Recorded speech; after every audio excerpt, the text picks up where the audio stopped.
everybody. I'm Mel. I'm Chris. We are limited mobility, unlimited miles. So, we left you last week, then right when the wreck happened. So, today we're gonna pick up right there, and I'm gonna let Chris tell his story because he has a very limited memory of events, and then I'm gonna tell my story because I, fortunately or unfortunately, remember everything.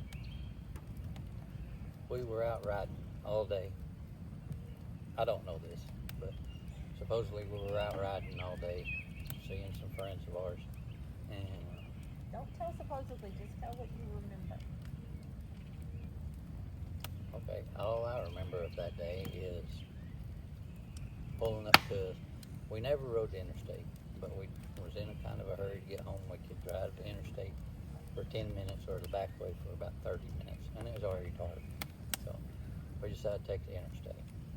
And what I remember is that and pulling up to the stoplight, waiting for our green arrow, and then we was turning left to get on the on ramp.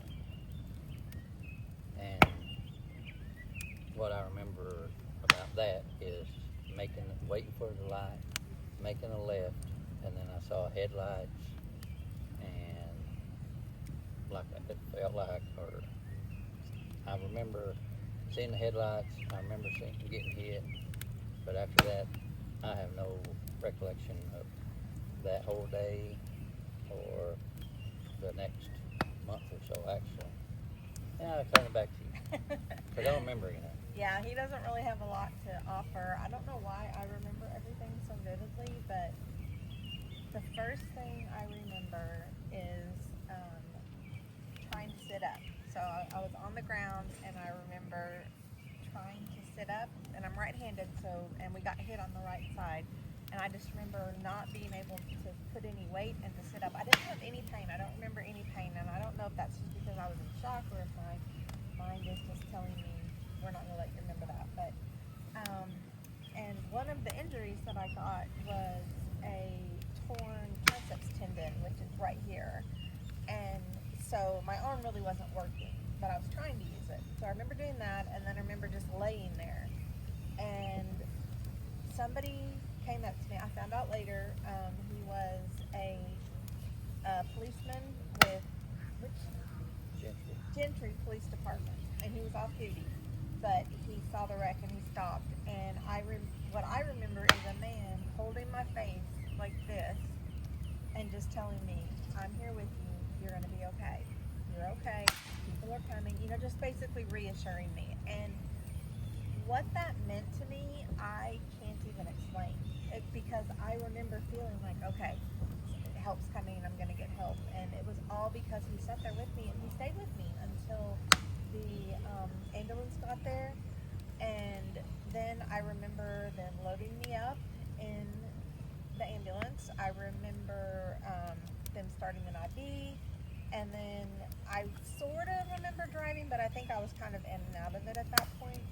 The next thing I remember what we told you last week was that we had stopped for Taco Bell right before this happened. And so I remember being in the emergency room, and I think they were trying to put in a central line because I remember somebody being like right here, and that's where the central line goes.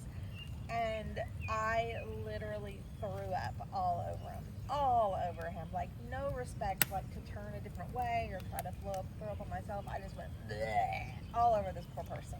I don't know who it was. So I remember that. And then I kind of don't remember. That's kind of the last thing I remember because they took me straight into surgery. So my injuries, I had, like I said, I had the torn triceps tendon here.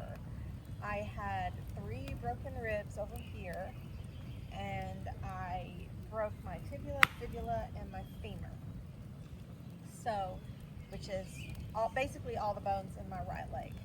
And so, I remember being in the ER and them working on me and everything being crazy. I remember them asking me who they should call, and I told them they should call Gage, who was my oldest son. And the reason I picked Gage was because I I just know that he won't freak out. Like, I knew that he would get the call and he would do what needed to be done, and he wouldn't like panic or be, freaking out about it. So I told him to call him. And then the next thing I remember after that is waking up the next morning. So I woke up and I've got this whole arm is in like a splint cast and wrapped up, and I can't move it, can't do anything with it. My leg is all wrapped up top to bottom, and I still don't remember any pain. So I don't. We'll get into when the pain hits and I remember the pain hit. I'm sure I was in pain, but Gage was there, who's my oldest son, and he was there. This was during, we were still on COVID precautions, so you could only have 2 people in the room at a time. This was 2022, but they were still being careful. And I remember Gage was there. I don't remember who else was there. I'm sure there was somebody else there. And I remember, and this, I'm going to try not to cry because this was really, really difficult, because I woke up and the first thing I said is, "Where's Chris?" Because I didn't know. Like, I knew I had been in a wreck and I knew that I was hurt, but I didn't know anything about him. And I asked Gage, I said, "Where's Chris?" And he was like, "Well, they had to life flight him to Springfield." And I was like, "Well, what's wrong with him? Like, what?" And Gage didn't know anything, so I had the nurse come in. Like, literally all we knew at that point was that Chris had been life flighted to Springfield because they couldn't take care of him at the hospital I was at. And this is a big hospital. It's not like it wasn't a good hospital. We found out later the reason was because he had a crushed pelvis, and they did not have what they needed at our hospital, so that's why he had to be life flighted. But so I called the nurse to come in, and I'm a nurse, so I get it, but like, I felt like she handled this really poorly. But she came in and I said, "Hey, I need to know what's going on with my husband," and because I don't know if he's alive or dead. Like, I'm literally sitting there going, "Is my husband alive?" And so she comes in, I ask her, and she was like, "Well, I don't know anything other than they took him to Springfield." And I'm like, "Well, can you get some information from me?" And she's like, "No, I can't, I'm not allowed to do that, whatever. And so, and mind you, I just woke up, like, I just came back to this. And so I told Gage, I was like, "You're gonna have to call the hospital and talk to them." And so Gage called the hospital, and I will never forget those few minutes before I found out that he was still alive, because I didn't know. And I was sitting there waiting. I mean, and Gage is calling, and I'm like, "Are they going to tell me Chris is dead?" And it was pretty horrific. But anyway, they did tell us that all of his injuries. And I don't know, do you want me to tell your injuries, or do you want to tell your injuries? Okay, so they were able to tell me, so he was alive, but he was not awake. He was intubated, and was not awake or coherent. And they told me that he had broken his back, he had a crushed pelvis, he had broken all the legs in his bones, or all the bones in his leg, just like me, and that they were keeping him under. And so I was just like, "Oh my gosh, okay." So my family's with me, my kids are with me, and I have my mom and my friends, and then his family, his kids, and his ex-wife are with him. So I felt like he was being, like, everything was okay, like there was nothing else I could do. I couldn't talk to him, I obviously can't go there. But so I just felt this huge relief that he was alive. But I still didn't know, like, his back's broken, like, what does that mean? Like, I just didn't have a lot of information, and I wasn't in a place where I could really understand everything. Like, I could just get the basics of what was going on. And so that's where I was. And I had plenty of help supporting me. I had, like I said, my friends came, my kids, like and they were, like Gage said, he told me that when he got the call, it was like 1 o'clock in the morning, and he said that he called my other two sons, Tanner and Jake, and told them. And Jake immediately went to our house because we have dogs, and so like he was like, okay, I'm going to the house, I'm gonna go take care of the dogs. And he literally moved into our house and lived there for like 4 or 5 months because one, we weren't there for like 3 months because we were in rehab and all that stuff, and then also once we came home, he stayed and took care of us.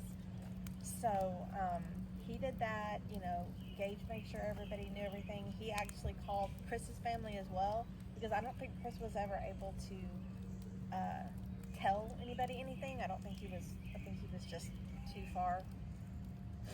And so he called Chris's kids and all of that stuff. So, and I remember he had a really hard time getting a hold of people because that nobody recognized his phone number, and it's the middle of the night, right? And so he just kind of kept calling. And then I remember his daughter specifically. I don't know how Gage got the number of Chris's ex-wife, but somehow he was able to get a hold of Becky, and but not get a hold of her, but like leave a message. And so like she woke up and she's like, Bailey, you know, what's going on? And so they kind of didn't find out until the morning. But so that's kind of that's what I got about that part. And then after we had to and we'll get into all this in a later video, because the police tried to blame us for the wreck, and we had to hire lawyers, and we were vindicated, but it took a while. But we later got the body cam footage, the police body cam footage, and it was really weird to watch because like everything I remembered happened. Like obviously the whole video wasn't just of me, but like I saw that man there. That man actually talked to the police and said, hey, I've been with her, you know, blah blah blah. And it showed Chris, and I remember specifically like he was not awake. He was not awake, and they were saying, I don't see any blood anywhere. I don't see any blood. And they were like, but his belly's hard. So obviously, you know, he's bleeding internally, which was from the pelvic fracture, because those are very serious, and 50% of them are fatal. So, you know, I saw that on the video, and it was just all kind of surreal. I mean, do you remember anything about watching the video?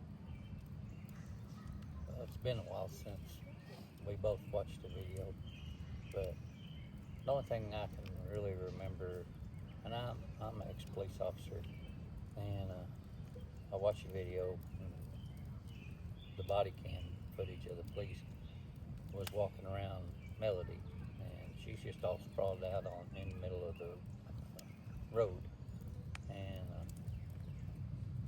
one of them walked down to where I was at, and I had two guys had me rolled over on my side, and then a little bit later in the video, there's a lady police officer talking to the guy that hit us with his van, and I was probably good 40, 50 feet from where we got hit. They said he carried me on the front of his van for a little bit, but I don't know that for sure. And she was talking to his daughter, which was interpreting to the driver, and of course they talking stuff. And what pissed me off was the police officer said, well, hell, it's probably the damn biker's fault anyway. So that's really all I remember of the video. We've only watched it twice. Yeah. And that's not what he said exactly. He said to the guy, you don't need to worry about anything. This wasn't your fault. They pulled out in front of you. It's their fault. So that's kind of where it started, and we were like, and I just remember like Chris, sometimes when he was riding by himself, per his own telling, he was more risky. But anytime I was on the bike with him, he was so careful.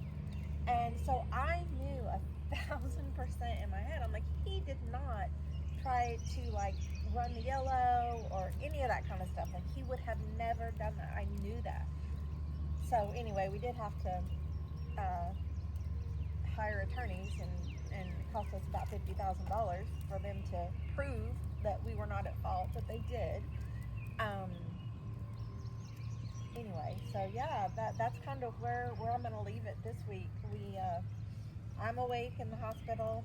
I've got my family with me. Like I said, only 2 at a time because we're still COVID precautions. Chris is in Springfield, Missouri, and he's had, I can't remember how many surgeries he had the first night, but during the first week, he had 6 surgeries, and that's why they kept him intubated, because they had to keep him intubated instead of just taking the tube out and in and out and in. But he had 6 surgeries that first week, and that really affected him mentally, being kept under and all the medications. And we will get into that next week, and that's going to be kind of hard to talk about because I don't know. This whole thing is going to be hard for me to talk about it. I don't think about it too often because I really do just get really emotional. It was just so much. But yeah, we'll get into all that next week. We'll talk about that first little bit of when we were, he was in Springfield, he's in Springfield, Missouri, I'm in Fayetteville, Arkansas, and we're just apart for months. And we'll start talking about that next time. And let us know, we got some feedback after our last video that said it was kind of hard to hear us, especially Chris. But I think the air conditioner might have been blowing, and that was part of it. But I told Chris he needed to try to speak up. He's a very quiet talker, just in general. I tend to be kind of loud. So let us know if you can hear us and understand us, and then if it's still kind of hard to hear, then we'll work on that again for our next video. So here we are at our campsite, sitting outside with our fire. Very thankful that we're here and able to enjoy life still. Sorry, I got some smoke. So here, we love to have our tequila of a weekend. I love you, babe. Okay.